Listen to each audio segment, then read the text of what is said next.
आज यह कक्षा पुनः शास्त्री प्रथम वर्ष के लिए लगाई गई है। जो छात्र शास्त्री प्रथम वर्ष में व्याकरण विषय न लेकर साहित्य आदि विषय लेकर पढ़ रहे हैं, उनका अनिवार्य प्रथम पत्र संस्कृत व्याकरण होता है, जिसमें लघु सिद्धांत कौमुदी पाठ्य पुस्तक के रूप में निर्धारित है, जिसका मात्र समास प्रकरण, संधि प्रकरण और कारक प्रकरण ही पठनीय है। तो अभी हम लोग समास प्रकरण में बहुव्रीहि समास का पाठ पढ़ रहे हैं। आज का सूत्र है स्त्रियाः पुंबद भासित पुंसकात् अनुंग समानाधिकरणे स्त्रियाम अपूर्णी प्रियादिषु। यह सूत्र कहता है कि उक्त पुंसकात् अनुंग अर्थात ऊंग का अभाव जहाँ है, अर्थात ऊंग प्रत्यय जहाँ नहीं हुआ है, ऐसे बहुव्रीहि में क्या होता है?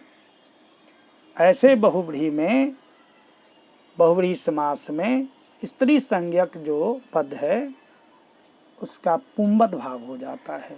स्त्रियाः पुंबद, पुंबद भाव हो जाता है, लेकिन अनुंग में नहीं। समानाधिकरण हो तब, अपूर्णी प्रत्यय नहीं हो वहाँ, अप्रिय आदि शब्द नहीं हो वहाँ। तो यही कहता है तुल्य प्रवृत्ति निमित्ते जद उक्त संज्ञकम पुंसकम युक्त पुंसकम तस्मात् परो उंगो भावो जत्र तथा भूतस्य स्त्रीवाचक शब्दस्य पुंवाचकस्य इव रूपम स्यात्। अने पुंवाचक के तरह ही रूप होता है। समानाधिकरण में स्त्रीलिंग उत्तर पदे न तो पूर्ण्याम प्रियादौ च परतः, पूर्णी प्रत्यय अर्थात पूर्णार्थक प्रत्यय अगर जहाँ लग गया हो या प्रिय आदि शब्द जहाँ हो या उंग प्रत्यय हो, वहाँ पुंबद भाव नहीं होता है। यह कहने का भाव है। अब जैसे अब देखिए चित्रगुह शब्द बनाना है। चित्रगुह, चित्रा चित्राः गावो यस्य, यह समानाधिकरण बहुव्रीहि का उदाहरण है। चित्राः गावः यस्य अर्थात चितकबरी गाय हो जिसके पास, उसको चित्रगु कहेंगे। तो चित्रगु, अब यहाँ चित्रा स्त्रीलिंग शब्द है और गौ भी स्त्रीलिंग है। तो चित्र जस, चित्रा जस और गो जस, इस अलौकिक विग्रह की स्थिति में अनेकम मन्य पदार्थ है। इस सूत्र से समास करेंगे। समास करने के बाद में कृतार्थी समासाष्टय से प्रातिपदिक संज्ञा हो जाएगी और सुपो धातु प्रातिपदिक से विभक्ति का लोप हो जाएगा, बच जाएगा चित्रा गो। अब यहाँ चूंकि चित्रा शब्द जो है स्त्रीलिंग है, इसमें टाप प्रत्यय लगा हुआ है गो के लेकर के, लेकिन यह समास होने पर समानाधिकरण है। चित्रा और गो दोनों में एक समान विभक्ति है, इसलिए अब चित्रा शब्द के जो आकार है, जो टाप प्रत्यय लग करके बना हुआ है, वह पुंबत हो जाएगा, अर्थात पुलिंग हो जाएगा। तब वह टाप जो प्रत्यय है वह हट जाएगा, तो चित्र शब्द बन जाएगा। तो चित्र गो हो गया।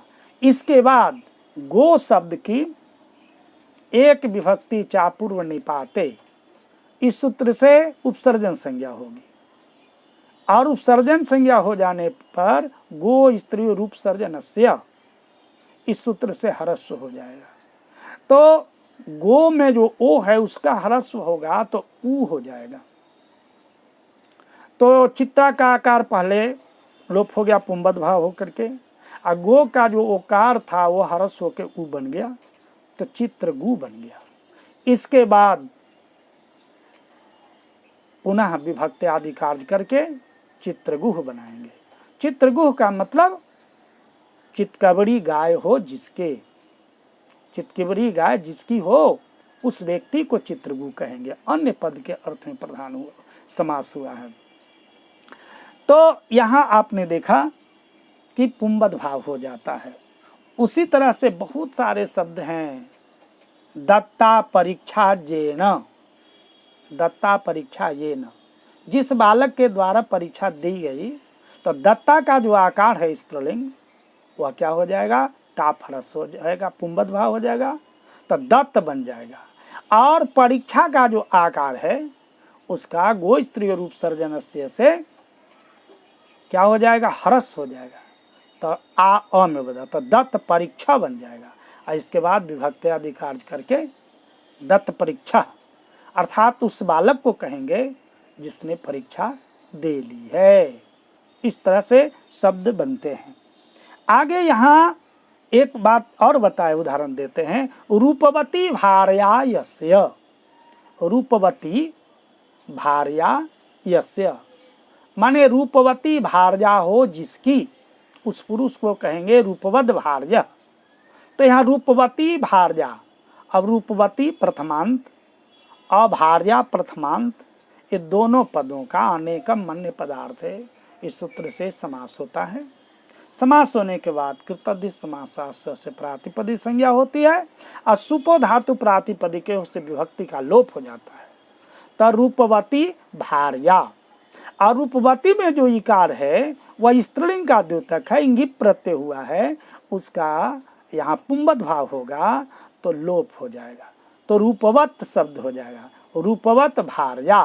अब भार्या का आकार जो है गो स्त्रीय रूप सर्जनस्य से फिर ह्रस्व हो जाएगा, तो ह्रस्व हो जाएगा तो क्या बन जाएगा, भार्यो बन जाएगा, या जो था यह बन गया।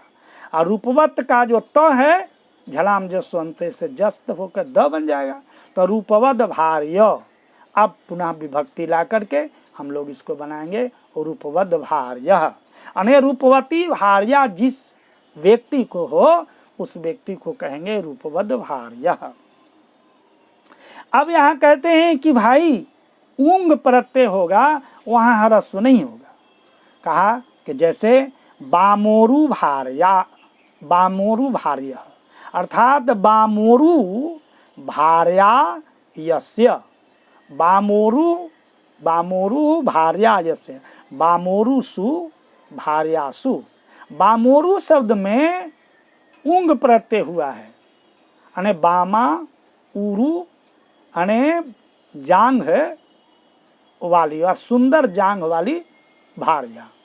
तो बामा उरु हैं भार्या यस्य, अने सुंदर जांग वाली भार्या हो जिस व्यक्ति को, उसको बामोरु भार्या करेंगे। तो बामोरु सु भार्या सु, यहाँ भी अनेक मन्य पदार्थ है, इस सूत्र से समास हो जाएगा।